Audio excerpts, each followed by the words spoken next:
Alright, we are back with the Doki Doki Literature Club, which as far as I can tell is one of the longest games of all time.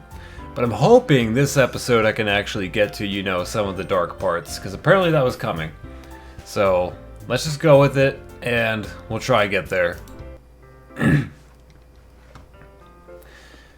Hey, Yuri. I suddenly noticed that Yuri is reading a different book from the one I've been reading together. Sorry, I didn't mean to interrupt. No. I was kind of just waiting for you. If that's the case, why don't we go ahead and get started? Yes, let's. Actually, I have a request. Do you mind if I make some tea first? Not at all. Thanks very much. If there's one thing that can make my reading time here any better, it's a nice cup of tea. Not to mention for yourself as well. Yuri stands up and makes her way to the closet. I follow and watch as she retrieves a small water pitcher from the shelf, the kind with a filter inside. Like a Brita. Can you hold this for a second? Sure. Yuri hands me the water pitcher, and also fetches an electric kettle. I'm going to plug this in at the teacher's desk, and then we'll go get some water. She walks past me and sets the kettle down on the teacher's desk. I simply watch her movements. To my surprise, the way she moves really contrasts her speaking mannerisms. Especially because of how her long legs, Yuri appears elegant and methodical. Okay, may I have the water pitcher? Thanks, I'll be right back. I might as well walk with you. Yeah, why not? Shall we go then? Yeah.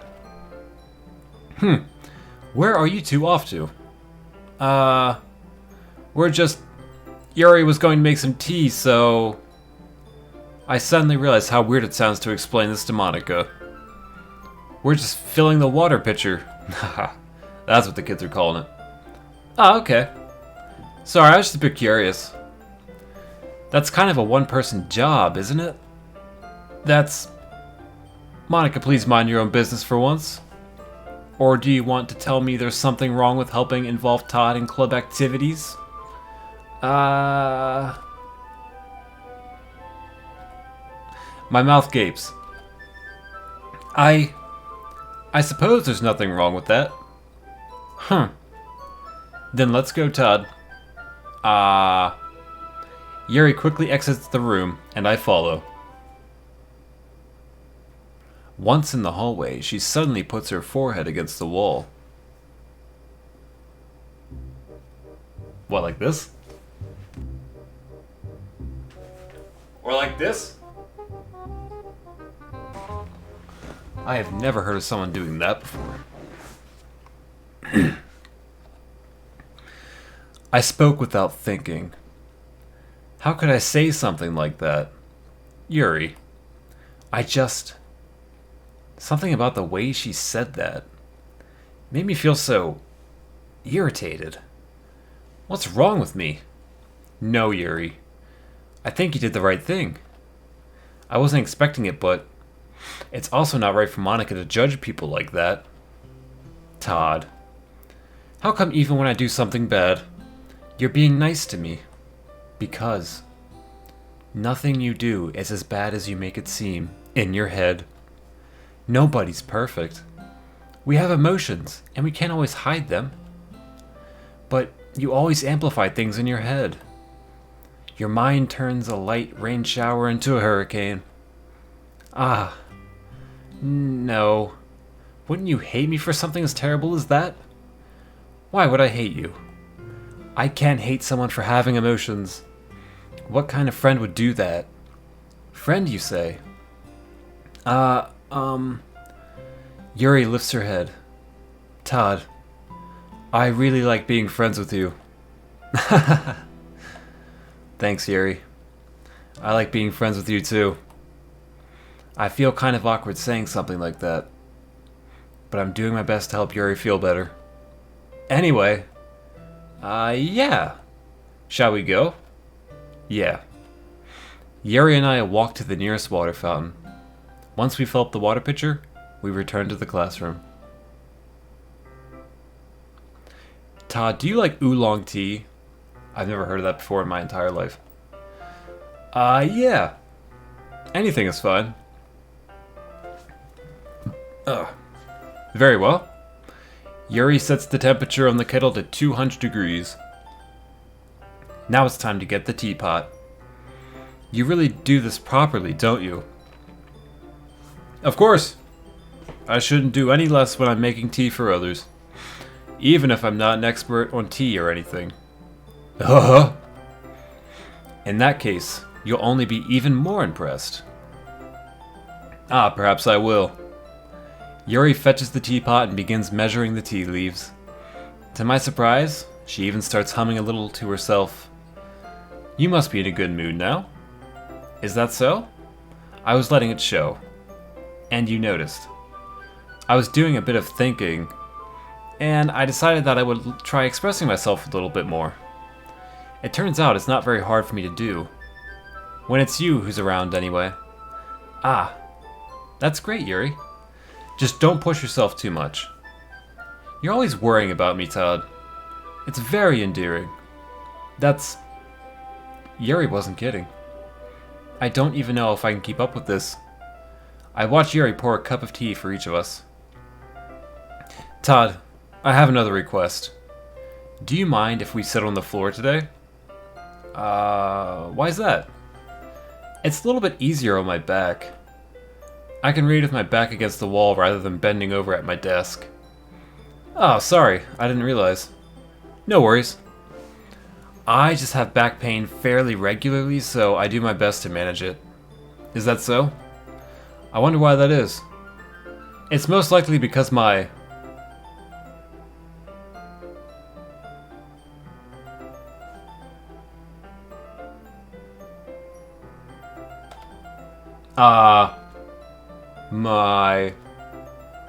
Your posture, right? Always hunched over like that while reading? Yes. I have a terrible reading posture. Huh. I wonder if that was going somewhere else. So that's why we should sit on the floor. Fair enough. I'll go ahead and get the book. I retrieve the book from my bag. I have some chocolate as well. It's a bag of small chocolate candies that I keep hidden from Sayori's candy radar. I take it, since it'll go well with the tea. Yuri and I then sit against the wall, teacups at our sides. I don't think chocolate would go well with tea. Yeah, I'm picturing it in my head. That doesn't sound very accurate. Doesn't sound very good. As the fins sink, we assume the same reading position as last time, each holding one half of the book. Except this time, our bodies are even closer to each other. I can't see too well. Yuri slides closer until our shoulders are touching. How am I supposed to focus on reading like this? Yuri was always kind of cute, but when she's being less apprehensive, it's almost more than I can handle. Your teacup? Yuri hands me my teacup. Holding it with my hands that's not even holding the book, I end up in a position that makes it even harder to focus. Because now I need to worry about making sure I don't accidentally touch her chest. Meanwhile, Yuri hasn't noticed a single thing. She wears her intense reading expression, and I can only presume the world around her has faded away. I use all of my willpower to focus on reading. After a few minutes, I finally manage to relax a little bit. I put the teacup between my legs and fumble with the chocolate wrapper. Sorry. I briefly let go of the book to finish opening the wrapper. You can have as much as you want. Oh, that's okay. I won't take any. Are you sure? Well, if I touch it, then it might get smudges on the pages. Oh, you're right. I didn't even think about that. My bad. No need to apologize. I'll hold the book, okay? Are you sure? Of course. Yuri opens the book with both hands. She holds it so that I don't have any harder of a time reading from it. But as a result, her left arm is practically resting on top of my leg.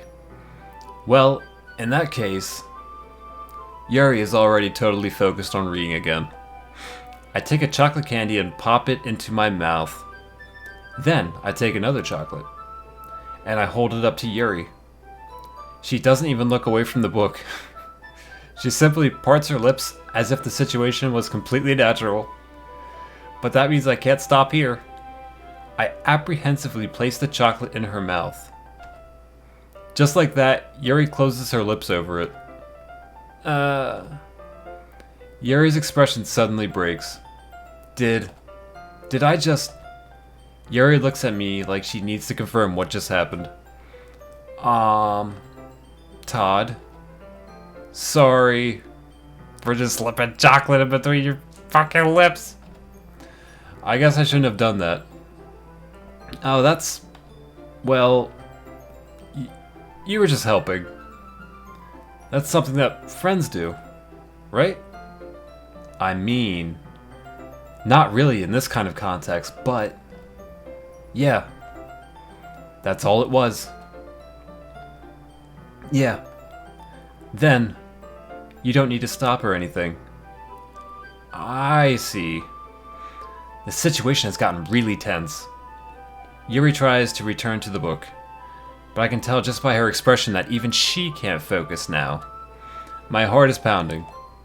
I nervously take another chocolate between my fingers. How many chocolates do you have? But this time, Yuri's eyes meet mine. How did it even come to this? Yuri doesn't avert her gaze. I notice her chest rising and falling to the rhythm of her breaths. I raise my arm. Like before, Yuri parts her lips. But it's different this time. I take the chocolate and place it in her mouth. I feel her hot breath on my fingers. Okay, everyone. Oh! Ah! Yuri jolts back. It's time to share poems. Not the poems again. Todd, you can help Yuri put away the tea stuff, right? Yeah, of course. Okay, thanks. The spell is abruptly broken. I'll take care of the cups. Yeah. Yuri picks up the teacups from the floor. I pick up the bag of chocolates. In the end, we hastily clean up without so much as a word between us. I get the feeling this is something neither of us will have the courage to bring up. Oh, come on, be a man. Who should I show my poem to first?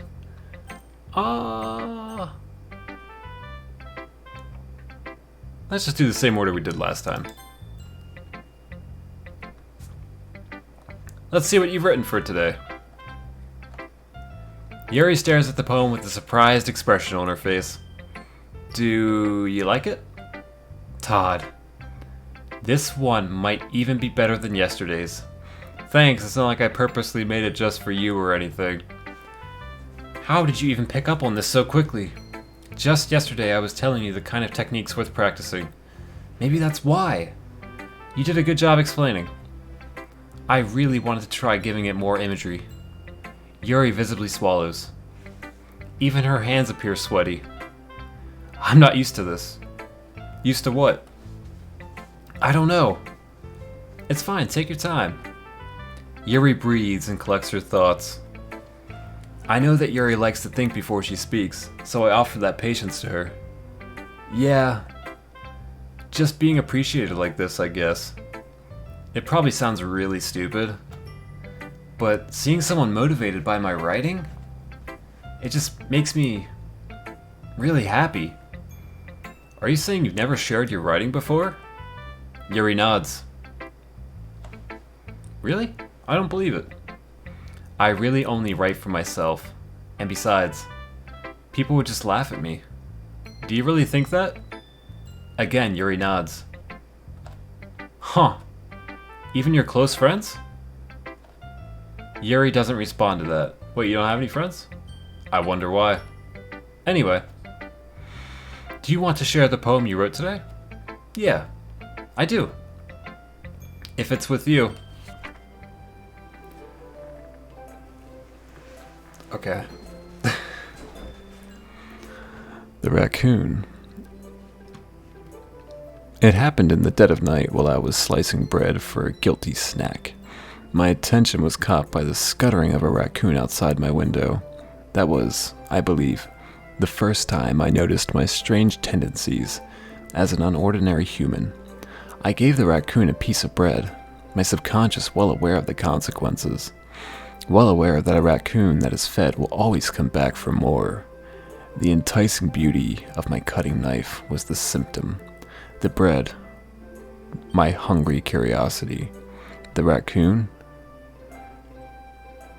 an urge. I got it, it's an urge. The moon increments its phase and reflects that much more light off of the cutting knife. The very same light that glistens in the eyes of my raccoon friend. I slice the bread, fresh and soft. The raccoon becomes excited.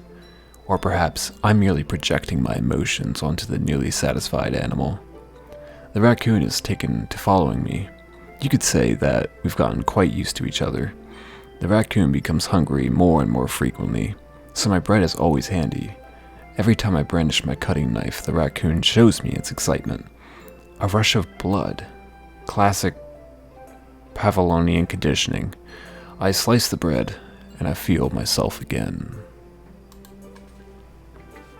I was a little more daring with this one than yesterday's. I can see that. It's a lot more metaphorical. I don't know if it's my fault, but I can't begin to imagine what this poem is about. It's about slicing bread and feeding it to raccoons. God, Todd, keep up. That's right. It's a bit closer to my preferred writing style. Using the poem as a canvas to express vivid imagery and conveying emotions through them. Yeah, if I take it at face value, then I can't even figure out what's supposed to mean. Well, I think it's something that's different people can relate to in their own way. I want to express the way it feels for me to indulge in more unusual hobbies. It's those sorts of things I'm usually forced to keep to myself, so I sometimes enjoy writing about them. Why do you keep them to yourself? Because they're embarrassing, and people would make fun of me. Don't you have anything like that, Todd? Well, yeah, I guess I do. I feel like everyone has a little something like that. The best we can do is respect each other and our individualities, even if it's difficult sometimes and some things make us uncomfortable. After all, if I hadn't learned to embrace my own weirdness, I'd probably hate myself. I might be ranting a little bit now, but I'm glad that you're a good listener. You're good at a lot of things. Writing, listening. There really aren't many people like you, Todd. That's exaggerating a little bit. It's just how I feel. I never thought I would feel so comfortable sharing my writing. But now, I feel like I look forward to it. It's just a really nice feeling. And you're to thank for that. It's nothing really. Yuri smiles sincerely at me. For just a moment, her timidness seems to disappear.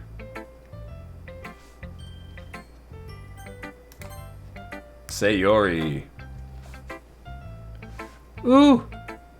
I like this one, Todd. It has some nice feeling in it. Ah, I'm glad. Does that mean it's better than yesterday's? Let me think. I don't know. I guess I like them both.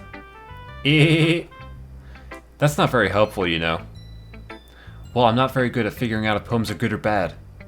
But that's why I just go by my heart. If it makes me feel things, then it must be a good poem. I'm not sure that's exactly how it works. Then again, I guess conveying feelings is a pretty important part of this whole thing. Yeah, maybe. Honestly, I don't even know what kind of writing you like in the first place. Yeah, me neither. Why don't you at least try giving it some thought? Aw, you want to write something for me? That's so sweet. Yeah, right. But you're always thinking about other people. You need to think about yourself once in a while. If you don't, you might end up getting hurt at some point. Well, I don't really know what you mean, but I'll try and keep that in mind. Well, whatever. Anyway, let's see. I guess I like happy poems. Wait, sometimes I like sad poems too. Sometimes a little bit of both. There's a word for that, right? Wait, what's the word I'm looking for? Bittersweet. Yeah. I like things that are happy and things that are sad. Happy and sad? I can't see you liking something sad, Sayori. Well, I like happy the most. But sometimes when you have a little rain cloud in your head, a sad poem can help give us a rain cloud a little hug and make a nice happy rainbow. Sayori, that's unexpectedly poetic. It is? Maybe I'm getting better at expressing my feelings after all. Thanks, Todd. I should go write that down then. You can read my poem now, okay? Bottles. I pop off my scalp like the lid of a cookie jar. It's the secret place where I keep all of my dreams. Little balls of sunshine all rubbing together like a bundle of kittens. I reach inside with my thumb and forefinger and pluck one out. It's warm and tingly, but there's no time to waste. I put it in a bottle to keep it safe, and I put the bottle on the shelf with all the other bottles. Happy thoughts, happy thoughts, happy thoughts in bottles, all in a row. My collection makes me lots of friends.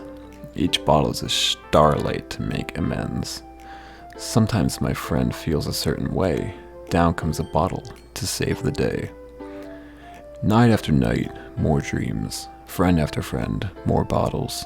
Deeper and deeper my fingers go, like exploring a dark cave, discovering the secrets hiding in the nooks and crannies. Digging and digging, scraping and scraping. I blow dust off my bottle caps. It doesn't feel like time elapsed. My empty shelf could use some more. My friends look through the locked front door.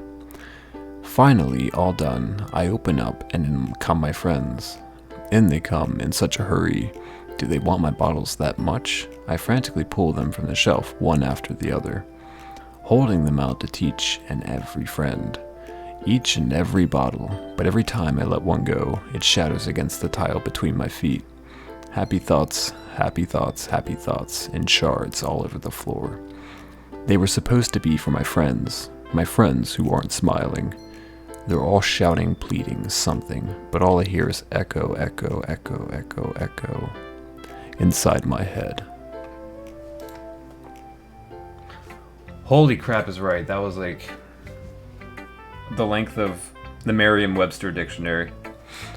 Sayori, did you really write this? Of course I did.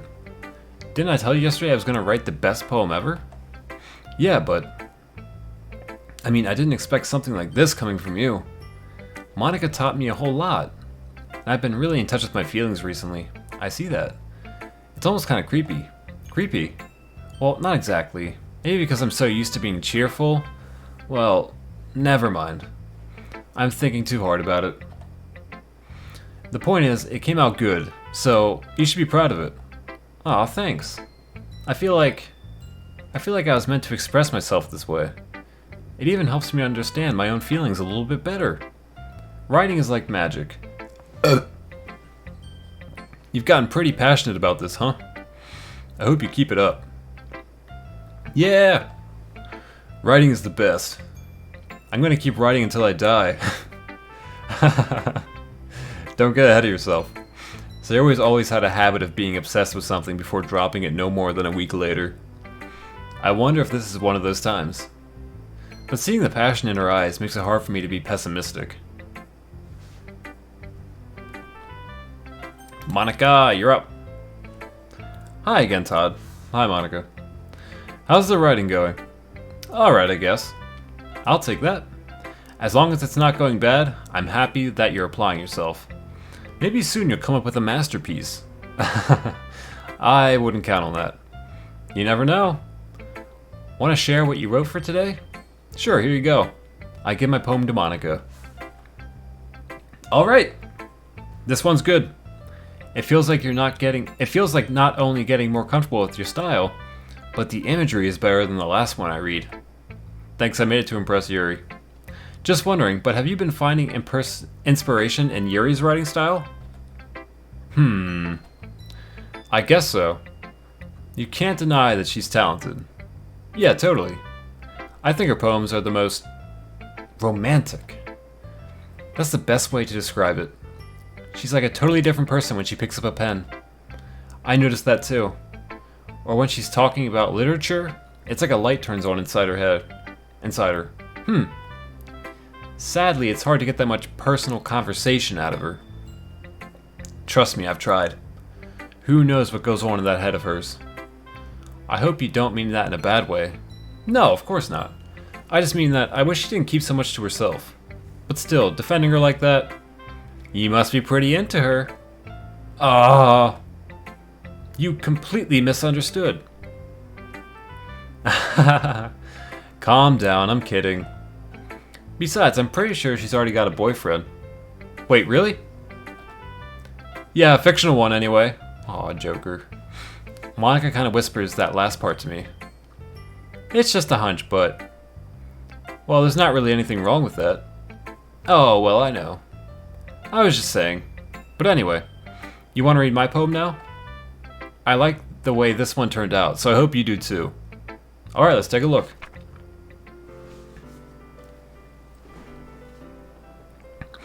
Save me. The colors, they won't stop. Bright, beautiful colors. Flashing, expanding, piercing. Red, green, blue. An endless cacophony of meaningless noise. The noise, it won't stop. Violent, grating waveforms. Squeaking, screeching, piercing. Sighing, consumed, tangent. Like playing a chalkboard on a turntable. Like playing a vinyl on a pizza crust. An endless poem of meaningless. Load me.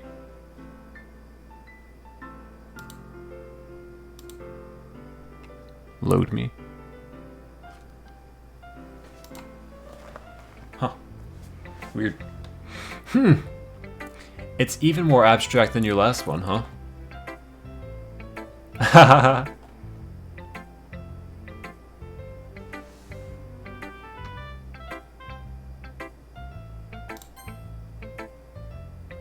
That means something, load me?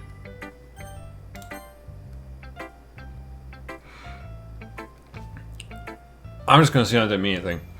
I guess it's just the way I write. I'm sorry if you don't like it. No, I never said that. It's just kind of thinking. I was just kind of thing I've never really seen before, I guess. I kind of like playing with my space on the paper. Choosing where and how to space your words can totally change the mood of a poem. It's almost like magic. The way I wrote the lines really short makes it feel like they're trying to speak over the noise. I see. It's still hard for me to tell what it's about, though. Sometimes asking what a poem is about isn't the right question. A poem can be abstract as a physical expression of a feeling, or a conversation with the reader. So putting it that way, not every poem is about something. Anyway, here's Monica's writing tip of the day. Sometimes you'll find yourself facing a difficult decision. When that happens, don't forget to save your game. Here come the nuances, god damn it. You never know when you might change your mind. Or when something, I'm gonna save it before the whole room explodes after I click next.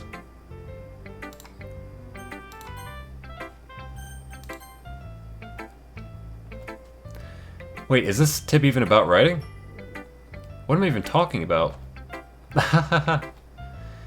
That's my advice for today. Thanks for listening. Normally I would load that, but I, like an idiot, didn't save before I got to that part.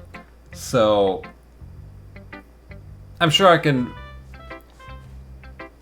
I'm sure I didn't screw it up that bad, basically. You know what I'm saying? That's how I feel. Okay, so now things are actually happening, which is great. Natsuki, you're next. Well, I can admit that this is better than the last one. It's nice to see you putting in some effort. That's good. But I still don't like this at all. It's trying too hard to be serious. What do you mean by that? Poems don't need to be all deep sounding to express something. It's going to just sound like you're forcing unless you really don't suck at it. Honestly, don't bother trying to write poems like this until you're on Yuri's level. Natsuki stopped short all of a sudden. Don't tell me. You're not just trying to impress Yuri, are you? No, not doing that. Well, what are you talking about? And keep your voice down. You know Yuri would love this kind of This angsty. Just because she's a talented writer doesn't mean... Ugh! Looks like I'm in trouble.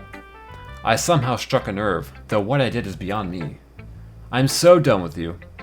Natsuki shoves the poem I handed her back over to me. Take your stupid poem if you wrote it for someone else, just don't show it to me. Ouch. This is what I get for letting a younger girl step into my business. Unless I was a mind reader, I was destined to be in a world of pain from the start. At least Natsuki wasn't really the girl I was trying to impress in the first place. Okay, everyone. We're all done reading each other's poems, right? I have something extra planned today, so if everyone could come sit at the front of the room? Is this about the festival? Well, sort of. Ugh, do we really have to do something for the festival? It's not like we can put together anything good in just a few days. We'll just end up embarrassing ourselves instead of getting any new members. That's a concern of mine as well. I don't really do well with the last minute preparations. Don't worry so much. We're going to keep it simple, okay? Yeah. We won't need much more than a few decorations.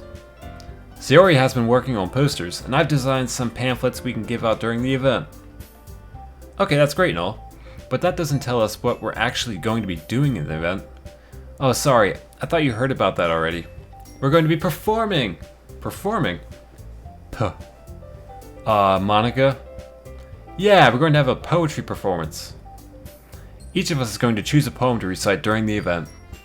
But the cool part is, we're also going to let anyone else come up and recite poems too. Sayori's putting it all on all the posters in case anyone wants to prepare ahead of time. Eee! Sayori, who's been coloring a poster, holds it up for us to see. Are you kidding me, Monica? You didn't already start putting those posters up, did you? Well, I did. Do you really think it's that bad of an idea? Well, no. It's not a bad idea. But I didn't sign up for this, you know? There is no way I'm going to be performing in front of a group of people like that. I agree with Natsuki. I could never in my life do something like that. Imagine it. Yuri shakes her head in fear. Guys. No, Sayori. I understand where they're coming from. Remember that Natsuki and Yuri have never shared their poems with anyone until just a couple days ago. It's a lot to ask for them to recite their poems out loud to a whole room full of people. Yeah, no crap. I guess I kind of overlooked that, so I'm sorry. But I still think we should give it our best. We're the only ones responsible for the fate of this club. If we start the event and each put on a good performance, then it will inspire others to do the same. And the more people who perform, the better we'll be able to show everyone what literature is all about. Yeah. It's about expressing your feelings, being intimate with yourself, finding new horizons, and having fun. That's right. And it's the reasons that we're all in the club today. Don't you want to share that with others? To inspire them to find the same feelings that brought you here in the first place? I know you do. I know we all do. And if all that takes is standing in front of the room for 2 minutes and reciting a poem, then I know you can do it. Natsuki and Yuri remain silent. Sayori looks worried. I guess that leaves me no choice. I agree. I don't think it's too much to ask. I think that Sayori and Monica have been trying really hard to get new members. The least we can do is help them out a little bit. Well, maybe, but... It looks like Natsuki doesn't have any arguments left. Okay, fine. I guess I'll just have to get over it then. Alright. Phew! Thanks, Natsuki. What about you, Yuri? Yuri dejectedly glances around at everyone else's expectant faces. I guess I don't really have a choice. That's everyone. You're the best, Yuri. This club is seriously going to be the death of me. Is that foreshadowing? Oh gosh. You'll be fine, Yuri. But anyway, let's move on to the main event. I want each of you to choose a poem of yours. We're going to practice reciting them in front of each other. No way! Monica, this is too sudden. Well, if you can't recite your poem in front of the club, how do you expect to do it in front of strangers? Oh no. Don't worry. I'll start off to help everyone feel a little bit more comfortable. Can I go next? Of course. Now let's see. Monica flips through her notebook to find the specific poem she has in mind for herself. She then stands behind the podium. The title of this poem is The Way They Fly. Ahem. Monica begins reciting her poem. Her clear, confident voice fills the room. More than that, her inflection is pristine. She knows exactly how to apply emotion behind each line she recites, bringing the words to life. Is this something she has done before, or is it simply a natural? I glance around me. Everyone has their eyes on Monica. Sayori looks amazed. Yuri has an intense expression on her face that I don't understand. Finally, Monica finishes her recitation. The four of us applaud. Monica takes a breath and smiles. That was so good, Monica. Thank you very much. I was just hoping to set a good example. Are you ready to go next, Sayori? I'll go next. Wah! Yuri's fired up all of a sudden. Yuri clutches a sheet of paper between her hands and stands up. Keeping her head down, she walks quickly over to the podium. This poem is called... Yuri anxiously glances at each of us. You can do it, Yuri. It's called After Image of a Crimson Eye. Yuri's voice shakes as she starts reading the poem. Just a moment ago, she practically refused to do this. Why is she suddenly putting in so much effort? As Yuri gets past the first couple of lines, her voice changes. It's almost like what happens when Yuri gets absorbed into her books. Her quivering words transform into a sharp syllables of fierce and confident woman. The poem is full of twists and turns in its structure that she enunciates with perfect timing. This must be a rare glimpse into the willing fire Yuri keeps concealed inside of her head. Suddenly, she's finished. Everyone is stunned. Yuri snaps back into reality and glances around her, as if she's bewildered, even herself. It's up to me to save the situation. I'm the first to start applauding. Everyone joins me afterward, and we give Yuri the recognition she deserves. It's not that we didn't want to applaud for her, but we were so caught off guard that we must have forgotten. As we applaud, Yuri holds the poem to her chest and rushes back into her seat. Yuri, that was really good. Thank you for sharing. Looks like Yuri is down for the count. Okay, I guess I'm next then. Sayori hops out of her chair and cheerfully walks up to the podium. This one is called My Meadow. Sorry, I giggled. Sayori. It's a lot harder than I thought. How do you guys do it so easily? Try not to think of it like you're reciting to other people. Imagine you're reciting it to yourself, like in front of the mirror, or in your own head. It's your poem, so it'll come out the best... It's your poem, so it'll come out the best that way. I see. Okay then. Sayori begins her poem. Somehow it feels like her soft voice is made at a perfect match. The poem isn't aimlessly cheery like Sayori is. It's serene and bittersweet. If I were to read this on paper, I probably wouldn't think much of it. But hearing it come from Sayori's voice almost gave it a whole new meaning. Maybe this is what Sayori meant when she said she likes my poems. It's like I get to reach more deeply into someone than I thought I knew, through and through. Sayori finishes and we applaud. I did it. Good job, Sayori. Even Todd liked it. I guess that's a good sign. What does that even mean? It came out nicely, Sayori. The atmosphere of the poem fits you really nicely. But it might be that other poems wouldn't work quite as well with that kind of delivery. I don't really understand. In other words, I've seen poems of yours where its sort of gentle delivery wouldn't work as well. They might need a little more force behind them depending on what you're reading. Oh, I know what you mean. Well, I've been practicing that kind of thing. It's just embarrassing to do in front of everyone. Then next time, I'm going to make you pick a poem that challenges you a little more. We don't have much time before the festival, you know. Okay.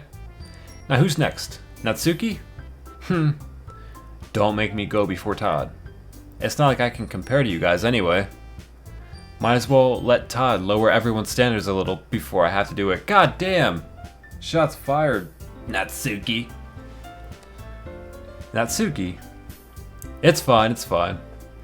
I might as well get it over with. But it's not like I have much of a selection of what to read. I'll just have to go with what I wrote for today. I stand up and step in front of the podium. Everyone has their eyes on me, making me feel terribly awkward. I recite my poem. Since I'm not exactly confident in my own writing, it's hard to put energy into it. Despite that, once I finish, I receive applause anyway. Sorry, I'm not really as good as everyone else. Don't worry about it so much. I think it's less about your abilities and more about your lack of confidence in your writing. That's something that'll improve over time, though. Yeah, maybe. Alright then. That just leaves you, Natsuki. Yeah, I'm going. Natsuki begrudgingly gets out of her seat and makes her way to the podium. The poem is called... Why are you looking at me? Because you're presenting? Anyway, the poem is called Jump.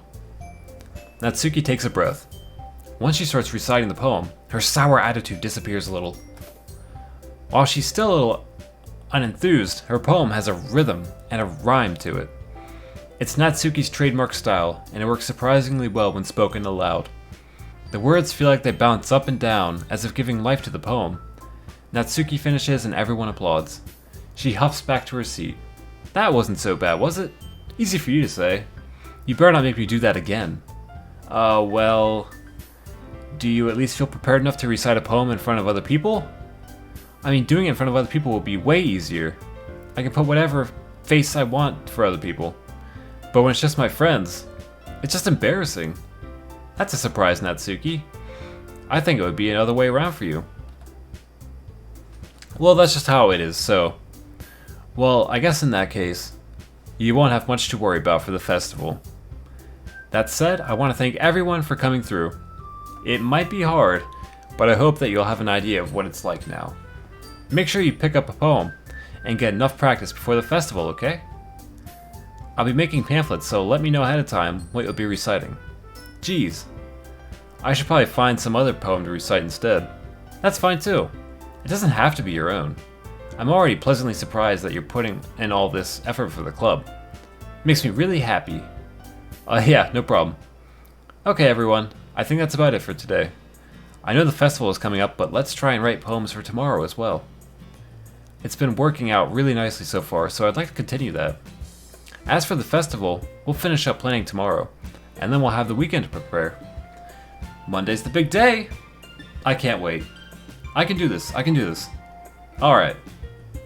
I stand up. There's no way I'll be able to find the same enthusiasm as Sayori and Monica, but I'll do my best to get through it. If it's for the sake of the club and impressing Monica, then I'll have to do my best. Ready to go, Sayori? Yep. Look at you two, always going home together like that. It's kind of adorable, isn't it? Hehehe. Jeez, guys. Don't make such a big deal out of it.